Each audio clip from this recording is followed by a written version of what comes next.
The views and opinions expressed in this program are those of the participants and do not necessarily reflect the views of BronxNet or the program underwriters. And hello and welcome to Open, the show that opens the Bronx and the rest of the world right to you. I'm Daren Jaime, and today we're going to update you on what's happening in and around our borough. Coming up, we'll update you on the latest news in the world of politics with New York Post Associate Editorial Page Editor Michael Benjamin. Afterwards, we'll learn about an event discussing natural medicines for fibromyalgia with the owner of Washington Heights Wellness. And then, after that, we're discussing films, and it's a film that's focusing on gentrification, single fatherhood, and much more. And then, we're going to learn about the Christmas play, The Visit. It's happening at the Cathedral of Greater Faith. We're going to give you some more details a little bit later on in the show. But stay tuned, because all this and much more is heading your way. Right now, we're officially open.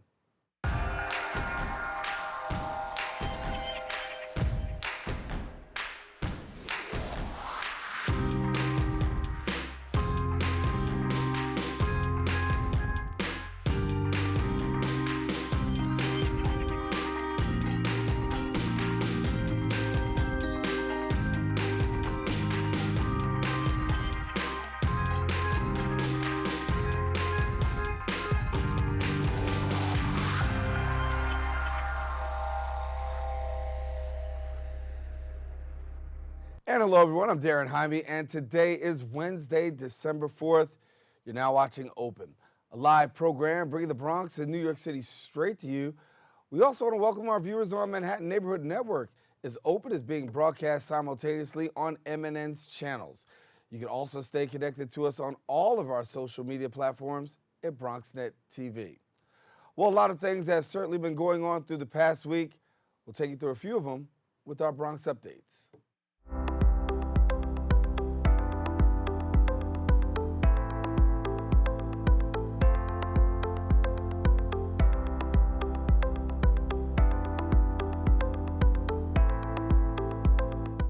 Well, if you've been staying connected to us here at BronxNet and Open over the last couple of weeks, we've been covering the latest details in the MTA's new Bronx bus network redesign plans. Well, recently Riverdale residents held an urgent town hall meeting to share their opinions on the MTA's Bronx bus redesigns, as well as the fight against proposed express bus service cuts. Our BronxNet reporter Arlene Makoko brings us the story. Close to 300 Bronx residents gathered here at Riverdale Temple have an opinion on the MTA's new Bronx bus network redesign final plan that, among other things, will mean cuts to service on the BXM 1, 2, 3, and 18 to and from Manhattan due to low ridership during off-peak hours. It'll be a severe hardship on the people that have settled here in Riverdale for the convenience of getting into Midtown Manhattan. That's one of the reasons why I came here 30 years ago. And Jeff Gordon is not alone. I'm very concerned about the bus service stopping or becoming less efficient for me because I use it very often. Francine Skurnick, who lives in Riverdale, also says the plan will affect her ability to remain mobile and connected. I go to the ballet, I go to the opera, I go to the Philharmonic. We'll continue to work with the community in order to find the best solution for everyone's transportation needs. So while it's a final, it's not quite a final, and we're here to convey that message. Hosted by New York City Councilmember Andrew Cohen and New York State Assemblymember Jeffrey Dinowitz, who invited leaders from neighboring districts affected. The meeting comes after their sit-down with the MTA's Andy Byford, president of the New York City Transit Authority, with their aim to bring the plan to end all off-peak service beginning at 3 p.m. in Riverdale to the public. There won't be any way to use an express bus to go downtown starting at that hour for the rest of the day. And that really strands a lot of people. With the oncoming of congestion pricing, and then for us to lose express bus, it's like a double whammy. On average, the customers in the off-peak, there's about 4 people on a bus that seats 57. Jessica Signorella, manager of bus service planning, was joined by Craig Cipriano, acting senior VP with New York City Transit, and Chief Officer of Operations Planning, Mark Holmes.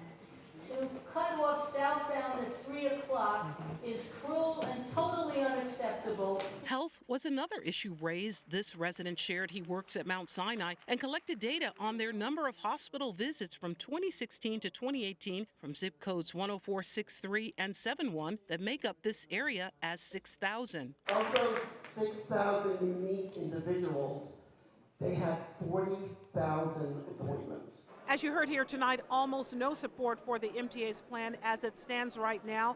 They did say that their plan, however, tonight is not final, and they do appreciate hearing from those here in the Riverdale community. For BronxNet, this is Arlene Makoko. All right, thank you, Arlene. The New York State Division of Budget released its mid-year report detailing a $6.1 billion gap in the state's finances for next year. Assembly Democrats are discussing ways of closing that gap with new revenue resources, and that includes potentially a tax increase. Now, over half of that deficit accounts for the state's Medicaid program, calculated at $4 billion. Democratic State Assembly Speaker Carl Hastie stated, quote, "So when there's a concern about having enough money, the two options always are, do you cut spending or do you raise revenue? For us in the Assembly, we always believe in raising revenue. But critics like Bill Hammond of the Empire Center for Public Policy claim New York City's Medicaid deficit doesn't come from a shortage of revenue, but rather an excess of spending. The state Senate Democrats spokesperson says the matter will be discussed next week during the conference's annual retreat in Albany. Well, in other news, BronxNet reporter Jericho Tran attended the Bronx Borough President's celebration of Puerto Rican heritage at Shanghai Red. She spoke with some of the honorees who were chosen based on their contribution to the growth and promotion of the community of culture. Well, we're taking a look at that event right now. We're at Shanghai Red with Bronx Borough President Ruben Diaz Jr. to celebrate National Puerto Rican Heritage Month. President Diaz, thank you so much for being here with us today. Can you tell me a little bit about tonight's event? Well, this is us celebrating all the great things that it means to be Puerto Rican, what the Puerto Rican contribution to New York City, here in the Bronx, and certainly recognizing individuals like Maria Roman, Dr. Rodriguez, and Sean Pecas. Food, drinks, and music created the ambiance for the borough president's celebration of Puerto Rican heritage. President Diaz honored friend and surgeon Dr. Jose Rodriguez. And he's a great family guy, and he's been there for our men and women in the military, and he's also served this great country. You're going to hear a lot about him. We love him. Thank you. And I love his haircut. It matches yours. In the end, I'm a kid from the Bronx, and if the place that I came from recognizes me for whatever reason, it is a deep honor, and I'm humbled. One of the honorees for the night and former president of the Puerto Rican Day Parade, Maria Roman Duman, elaborated on the importance of Puerto Rican Heritage Month, which takes place in November. November has been known to be the month that we celebrate la cultura puertorriqueña, Puerto Rican culture, preserving it, promoting it. This is the month to do it. And I am so happy that the Bronx Borough President, Ruben Diaz Jr., has put together this event to recognize the importance of this culture. Former Rock Nation EVP and president of the Women's Football League, Sean Pecas Costner, reminded attendees that while celebrating Puerto Rican heritage was important, there is still work that needs to be done in Puerto Rico. I know a lot of people initially came up to help Puerto Rico during Hurricane Maria. I know I was one, and our company, Jay-Z, Fat Joe, Angie Martinez, they did a lot, but I think what's important is that we can't forget that I think we have to still go back. There's still a lot of work to be done, and I think that this is why this is very important, what we're doing today. Reporting for BronxNet, Jericho Tran. And thank you, Jericho. In educational news, a new study shows New York spends more on its public school students than any other state, yet it has the lowest graduation rates in the nation. New York spent more than $23,000 per public and secondary school students in 2017, yet only having an 81.8% graduation rate. New York State's poor graduation rate was higher than 11 other states. Now, the state that spent more than $63 billion on its students, about $16,000 per student on instruction, that's more than $6,000 per student on support services, but only saw average academic performance rates. In other news, Bronx UFT is partnering up with Census 2020, making sure all Bronx residents get counted for. Our Bronx Net reporter Arlene Makoko has that story, and she brings it to us now. Census 2020 has a new ally, making sure all Bronx residents get counted. We have lost billions and billions of dollars because we've not been counted. With 20,000 UFT members working in the Bronx at over 300 public schools, teachers and all those assisting Bronx students in achieving their educational goals will play a pivotal role, says Margaret Borelli, who opened her offices for a meeting. As educators, we're part of the communities, we live and work in the communities, and we need to just make sure people understand that 2020 is a census year and we need to be counted. Bronx Borough President Ruben Diaz Jr. also spoke to participating teachers that included Dr. Joyce Bloom, a lifelong Bronx resident, who says she sees this as an opportunity to help schools and other programs thrive. While cameras weren't allowed in the closed-door meeting, teachers here were able to share what they heard. They're saying that the census is very important to get out the vote because a lot of people don't register, and then we're underfunded federally, and I suppose trickle down in other ways too, and it's important that we serve our people. We are the highest federally taxed state, and we're not getting all of our money back. We're losing, billions of dollars. Part of their day-to-day work is engaging students and often parents.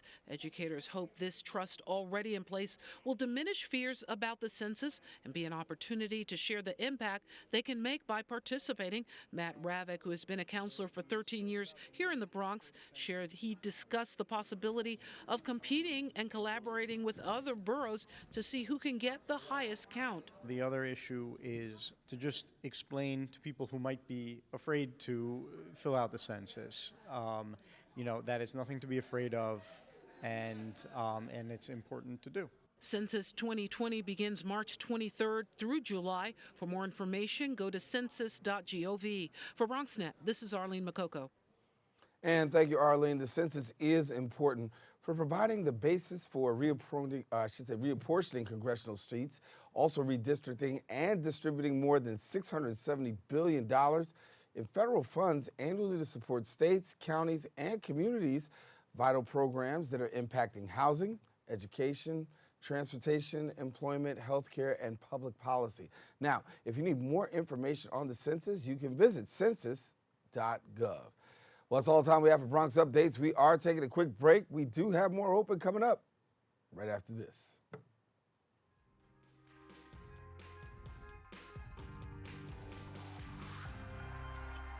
Praise the Lord. I'm Evangelist Barbara Mayo. I have a program called The Great God. I come on every Saturday at 3:30, channel 70 and 36 on Fios.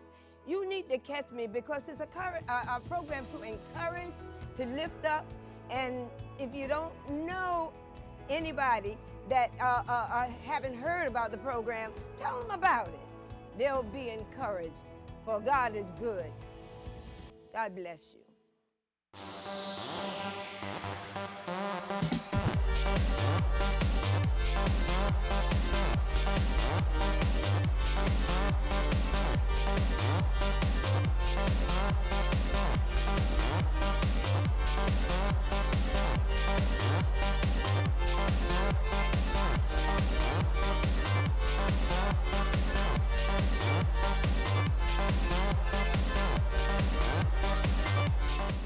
We built a media network for you. BronxNet TV. Come learn in your new state-of-the-art studios at Lehman College. At Mercy College. And coming soon to the South Bronx in the Hub. Inspire with your stories, culture, history. Your Bronx on BronxNet. Engage with us. Connect with us at your channels and at bronxnet.tv. Learn, engage, inspire. BronxNet TV. From the Bronx to the world. BronxNet.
And welcome back. Thank you for staying with us.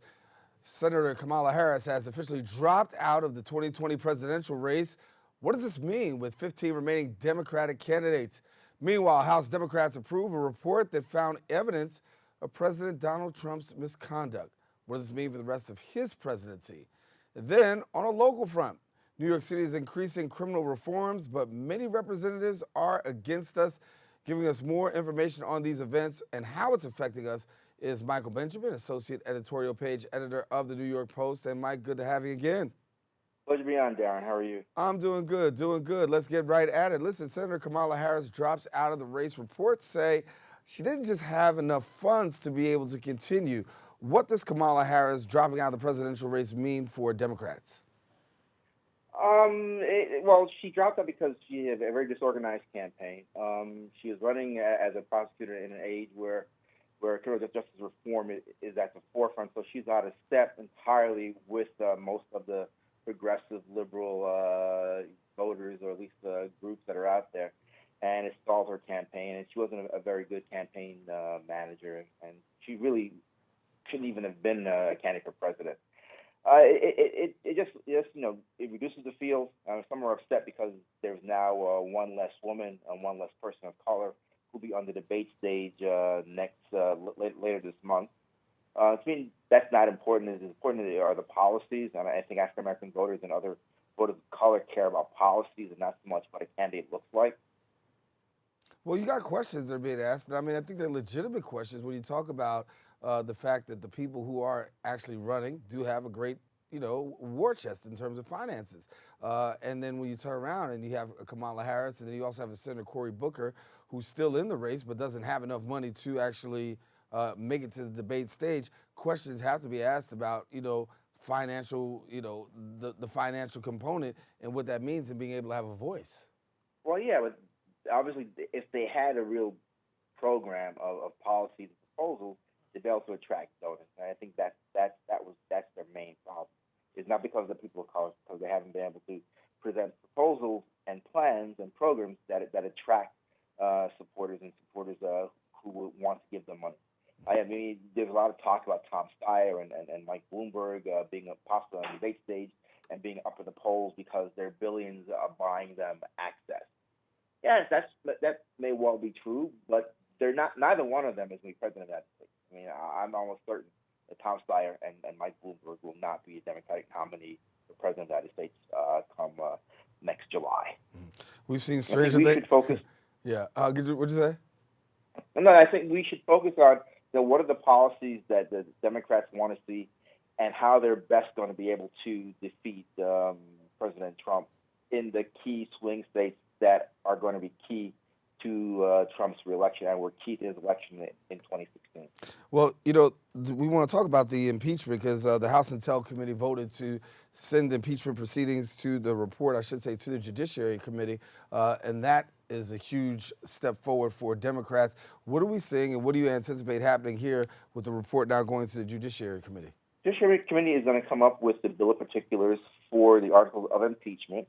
They'll include much of what's in that report coming from the House Intel Committee. I think they're also going to include information that comes from the Robert Mueller report about the president's efforts to obstruct justice when it came to Russian interference and trying to protect his guys who may have been involved in the Russian disinformation effort around Hillary Clinton. The Democrat, this is totally partisan. And the Republicans are in lockstep with the president. They're going to be opposed to the proceedings, the articles of impeachment. And then when it eventually proceeds to the Senate sometime next year for a trial, they're also going to be in lockstep with the president. The impeachment will occur. You'll have the articles of impeachment, but will the president be convicted and still out of office by the Senate that Republican control? No. But what it's going to do is going to present Americans and American voters with a clear understanding of what President Trump has done when it comes to obstructing justice, when it comes to obstructing investigations into Russian collusion, and when it comes into using his office to go after Joe Biden, a political enemy in this case, and using foreign aid to do that. And given it's a presidential election, we're getting towards the end of the race. Talk to me about how effective this is going to be. This is a strategy, of course, the Democrats are hoping they will be able to swing some voters by the time presidential election hits. Do you anticipate or predict that given the fact that they're doing this with all the information that's coming forward, that it's actually going to swing in Democrats' favor? I think it can if it's properly presented and explained to the American public, and it's laid out systematically to show where the president has violated law, where he has shown himself to be unsuitable to be president, where he's actually violated the Constitution, and lay all that out. And I think they're not focusing on Democratic voters. They're focusing on independent swing voters who will determine what will happen in key states like Michigan, Wisconsin, Pennsylvania, North Carolina, those places where they could swing and could elect the next Democrat in the 2020 election.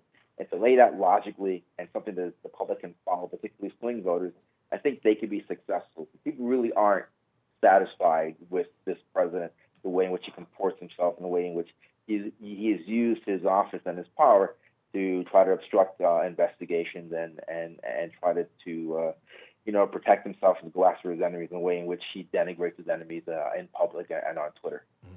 Let me bring it a little closer home, Michael. Talking a little bit about criminal justice reform. Obviously, legislation is passed. Everybody's not necessarily happy. Bring us up to speed with where we're seeing criminal justice reform, particularly the end to the cash bail system. Yeah, as of January 1st, cash bail will no longer be required for most nonviolent offenses and even some violent offenses. But the real issue with the reforms, including discovery reform, where prosecutors and police will have to present within a certain time frame, I believe it's 2 or 3 weeks, to the defense counsel, what is their evidence against the person who's being charged and detained. The objection to that is, one, there is no money in place to allow prosecutors outside of New York City, in many of the smaller counties that don't have a big tax base, don't have a lot of money, where they have to upgrade the computer system to be able to compile all this data and get it out in time, to be able to have pre-trial services for persons who may be at risk to repeat offenses, where they can at least keep track of them. That costs money, and none of that was allocated by the state legislature or the governor in this year's budget. They're saying they can use the savings from not locking people up in county and city jail. Well, you're not going to see those savings for another couple of years. So the governor and Speaker Hasty and Senate Majority Leader Stuart Cousins are misleading the public. Yes, some of these things are worthy. Some people should not be held on cash bail, but also the system needs to be properly funded to make sure it works correctly. And there's concern that in the discovery process, they have to share information about witnesses that unscrupulous attorneys may share with their clients, which could put witnesses in danger. Well, we're going to keep our public, of course, updated on the criminal justice reform and all these breaking stories. Michael, thank you for joining us, and of course, we'll have you back to discuss this and more. My pleasure, Daren, and Merry Christmas. Merry Christmas. Oh, we were going to talk before now, I think. I hope so. All right. All right, Thanks, buddy. guys. Bye-bye. All right, taking a quick break. We got more open. Stay with us. We'll come right back right after this. I was there. I was there. Yo estuve allí. So many symptoms came on me all at once. Shortness of breath. I stopped sleeping. I was getting laryngitis. Emotionally, it was a basket case. None of these issues did I have before 9/11. The World Trade Center Health Program gave me hope. You don't have medical insurance? That should not be a problem because the fundings are already there. The doctor told me when I spoke with her, she says I could fill a room with people that sound just like you. They were very thorough, very caring and empathetic. When I left there, I had a plan in hand. If you're sick because of 9/11 and its aftermath, the World Trade Center Health Program can help you. There's no other place like this. It saved my life.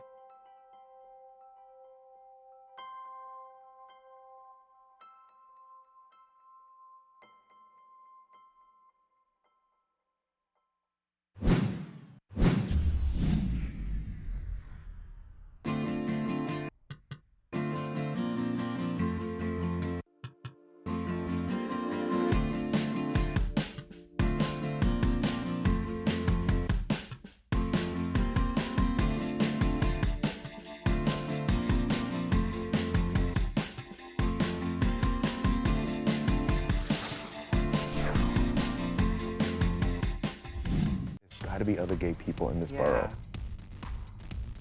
That is the goal of this show, to give the community a voice. As writers, as producers that write queer content, you know, we definitely have to open the door for the person behind you. The community always comes through. Things are going to get real here. The community really does exist so far beyond just the L, the G, the B, and the T. Whenever people are out and proud and loud, you know, we get heard. Did you know that brain and spinal cord tumors are the deadliest form of pediatric cancer? It can happen to anyone. I'm not hungry. My tummy hurts. You can help us be part of the solution. Get in here. Hurry. You can be part of our family. It's okay. Please support our mission today. Making Headway Foundation, dedicated to the care, comfort, and cure of children with brain and spinal cord tumors. It's time to get serious about your future. At Bronx Community College, you can earn an Associate of Applied Science degree and become a medical laboratory technician in as little as 2 years. Earn an average salary of over $50,000 a year in one of the most rewarding careers in medicine. All you need is a high school diploma or equivalent to get started. Those who qualify can get tuition covered by grants and scholarships. So why wait? For program details, contact Bronx Community College today. And we're back here on Open. Fibromyalgia is a condition characterized by chronic and widespread pain. It affects about 4 million U.S. adults and about 2% of the adult population. Many people are still in pain even under medication. Well, I want to let you know there's an upcoming seminar teaching natural ways to treat fibromyalgia. And joining us now to tell us more details is the founder of the event and the owner of Washington Heights Wellness, Dr. Rosanna De La Cruz, and we welcome her to Open. Good to have you back. Good to be back too. Thank you for having us. Good. So we talk about this, as I said, like about 4 million people are actually affected by fibromyalgia, but there's another growing population that does not even know about fibromyalgia. So let's educate people.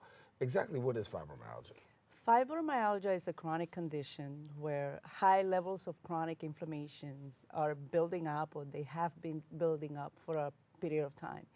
So most of the times what we see are symptoms of joint and muscle stiffness. There are bladder disorders, insomnia, anxiety, mostly pain where even the skin hurts. So the person really loses their ability to participate in their life the way they're used to due to the pain and the discomfort. And most people who know about fibromyalgia know there's a considerable amount of pain. But for somebody who doesn't know symptoms, let's walk over. What are some of the symptoms we're dealing with? So joint stiffness, also pain. It could be in a specific area or generalized pain. This pain can keep a person from falling asleep at night. And due to the chronic inflammation, also it can cause anxiety.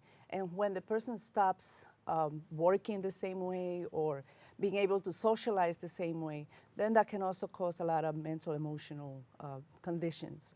So mostly pain. So if a person starts feeling a lot of pain that they cannot explain, or they keep going to the doctor and saying that they have high levels of inflammation, then doctors often prescribe anti-inflammatory medication as well as pain medication like opioids.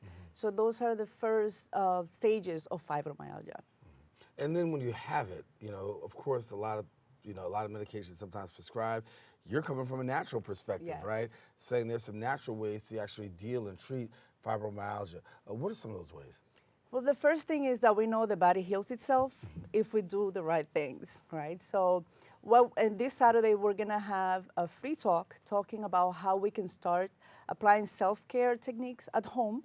The talk is completely free. We do a free talk a month, and we are going to be sharing those tips so people can start healing from the root cause rather than just targeting the symptoms. We see it time and time again where people take the medication, whether they've been diagnosed or not with fibromyalgia, and they still feel pain, they still cannot get a full night's sleep, they still lack the energy to go about their days. So, are there a particular group of people that are susceptible to fibromyalgia?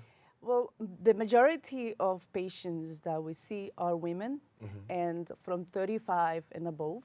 That's mostly the age that we see because it's a chronic inflammation disorder, so it takes time.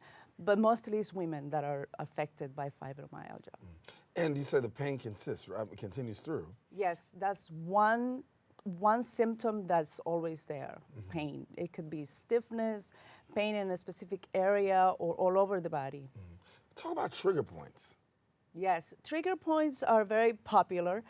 They are mostly targeting a muscle insertion or where a muscle meets. So a lot of times with acupuncture, we tend to trigger the point so the muscle can release and go back to its normal shape. So that is a way that we can help people with fibromyalgia, but we're talking more about an internal condition that's coming from constant level of high inflammation.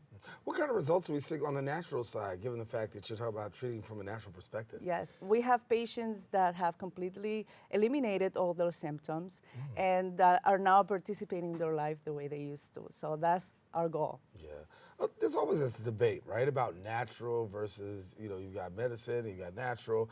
Speak up on natural for a second, because a lot of people sometimes shy away from natural.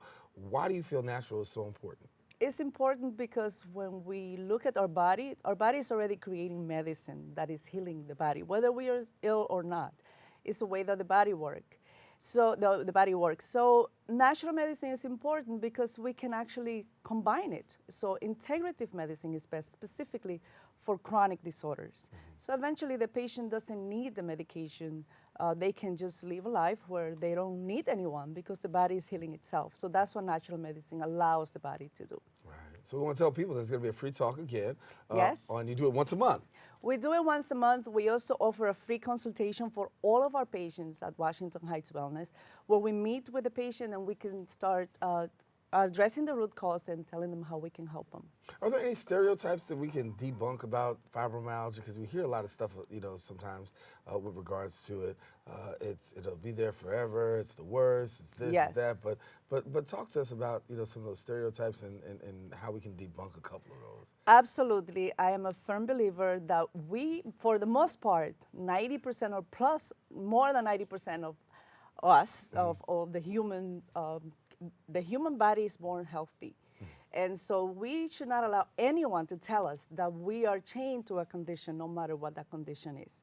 The body can heal itself, and we can help by addressing those root causes rather than just the branches and the symptoms. So yes, we can heal, and the natural state of the body is healthy. And what's the time frame? Because sometimes we talk about dealing with healing. What kind of time frame could you be looking at with cases of people who are affected? Usually we start with 12 weeks because that's what it takes for the body to self-correct. In chronic conditions, we start with 12 weeks because that's when lifestyle changes, dietary changes start to take place. And eventually the patient will heal itself and they won't need us anymore, which is what we want. Yeah. So we want people to make sure that you can come on out for the free talk. We'll talk about that in just a few minutes and give you the actual directions and instructions on how to take advantage of the free talk. But again, you're a strong advocate for natural medicine. Are you finding more and more people are gravitating towards natural medicine these days? Absolutely, absolutely. We know that both of my parents are physicians, so I know all the wonderful things that conventional medicine can do for emergency medicine, but we know chronic disorders need extra help, and that's where we are. Yeah. That's why I believe in natural medicine to be the best way to combine both the conventional medicine and natural medicine so we can help the body heal faster. All right, Dr. Rosanna De La Cruz, thank you so much for coming and joining us. Thank you for having us. Thank you. She is the owner of Washington Heights Wellness. We want to let you know now the free natural medicine for fibromyalgia. It is taking place this Saturday, December the 7th from 2 to 4. Washington Heights Wellness Center, that's located at 4386 Broadway Avenue. Now, if you want more information on upcoming events or you do want a free consultation, you can visit their website at acupuncturelocal.com or by email at acupuncturelocal@gmail.com. Taking a quick break. We do have more open. Stay with us. We're coming right back right after this.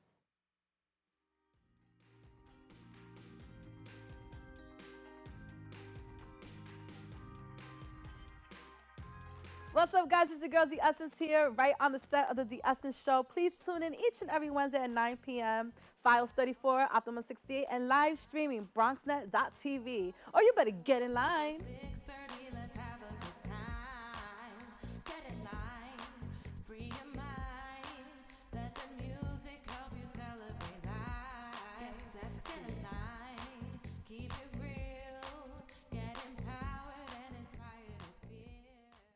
we are, Jerome Avenue, the heart of the Bronx. This is where I grew up.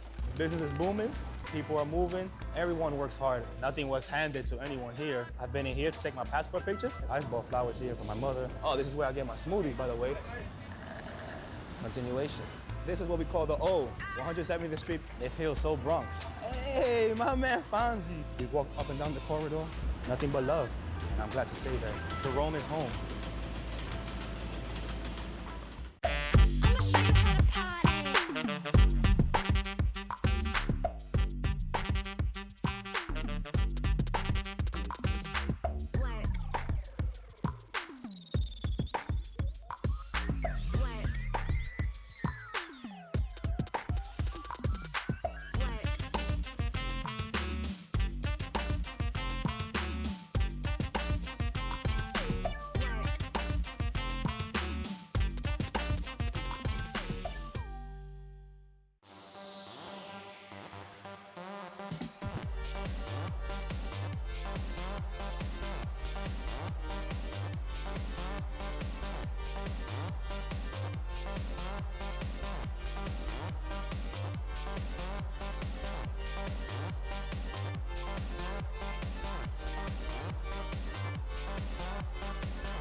And thank you for staying with us.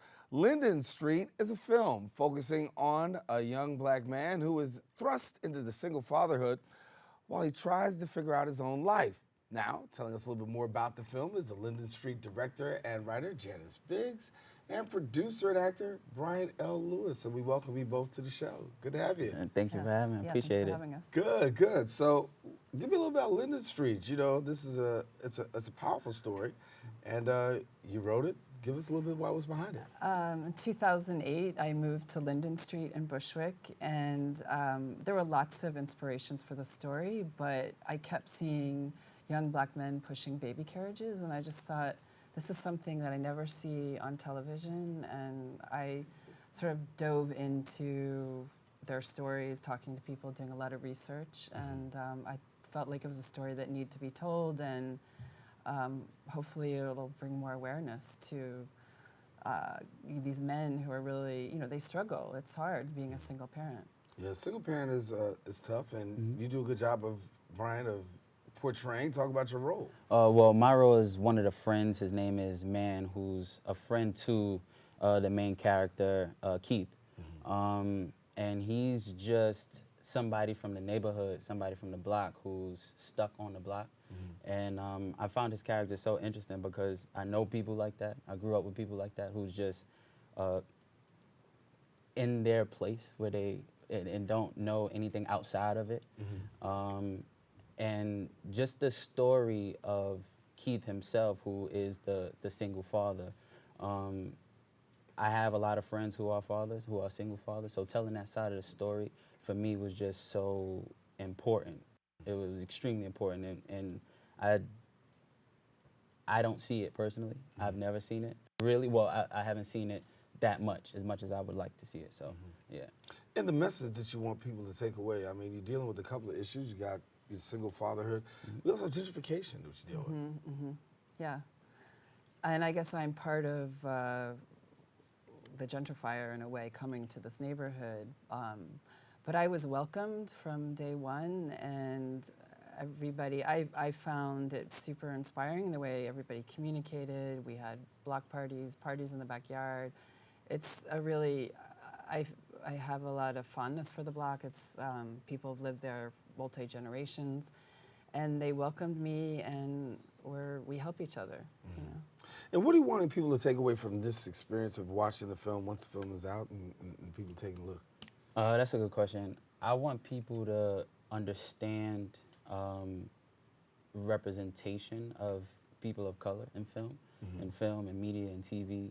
I want people to understand the story of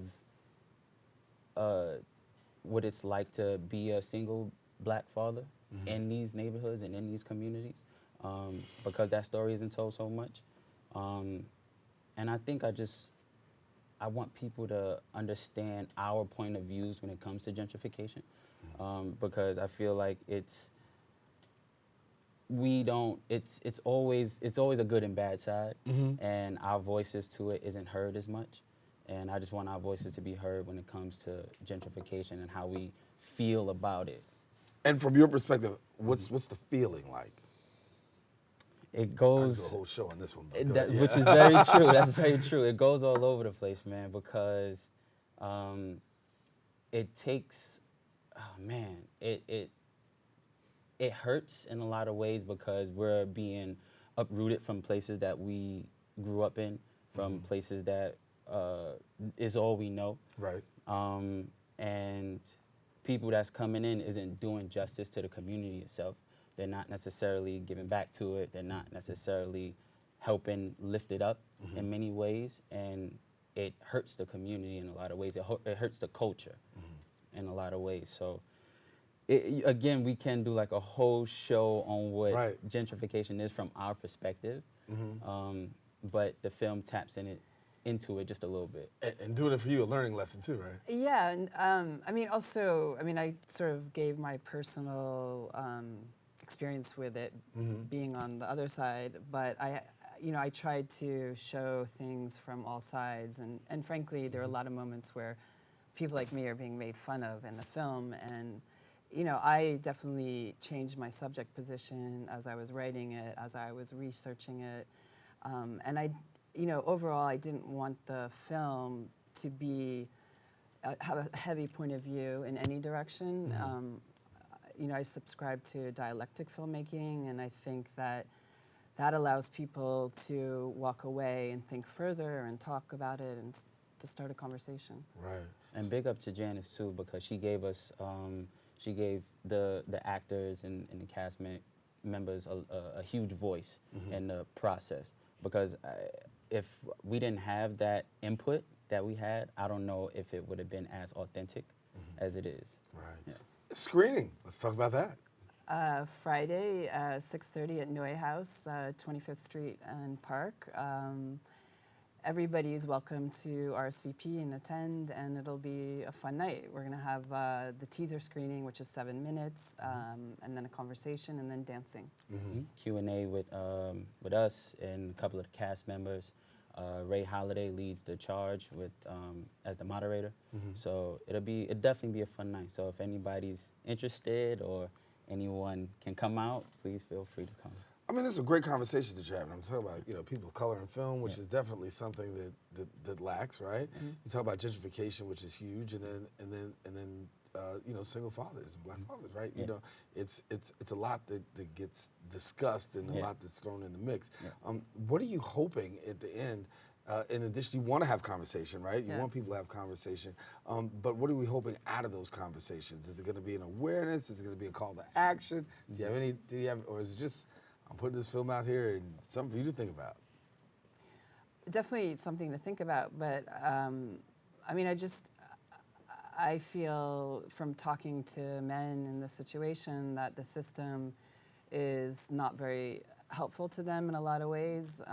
If they don't pay the support, then there's all kind of penalties, and I hope legislation can change, the courts can change, and be more supportive of the men who are doing this, because it's really admirable because so many things are stacked against them. Right. Yeah. well, we're looking forward to hopefully people coming out to the screening. As we said, we're going to let people know about the screening again. Absolutely. People get more information. And we wanted to show a clip, but we wasn't able to. So I'm going to anyone who's watching, my Instagram is nothing but focused, and I'll put an exclusive clip of what we wanted to show. I'll put it on the Instagram page for everybody who's viewing to watch. That's a bet. Okay. All right. Okay. Chance, thank you so much. Yeah, thank you. Brian Lewis, good to see you. My man. For It's those good that to sit don't know, across yeah, from you. yes, it Yeah. is. You know, for those that don't know, Brian's father actually was a sportscaster here on BronxNet from 1995 to 1996. He sat across just like this. I did, and I watched Daren from this big doing what he does. So it's honestly, it's an extreme pleasure to sit here across from you and have you do this with me. Thank you so much. I'm glad to be here. I'm glad. Thank you. Absolutely. Thank you much. All right.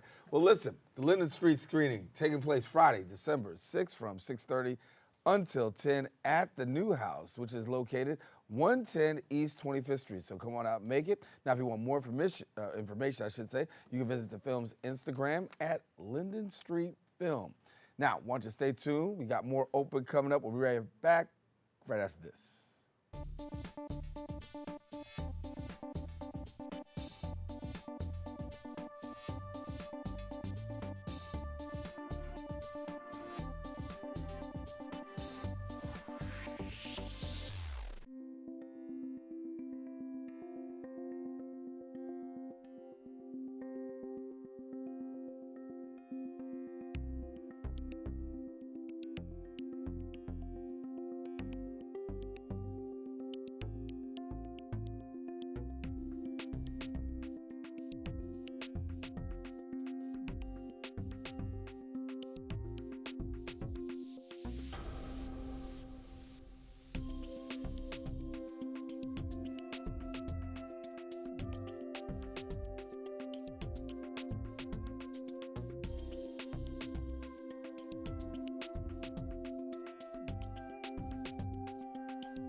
And we are back. The Visit play is a modern-day twist to the Christmas Carol. It's focusing on a successful black businesswoman that's haunted by her past and taking a journey, leaving her with a decision to make whether, about a future, whether it's going to be grim or prosperous. And right now, we're going to take a look at some rehearsals.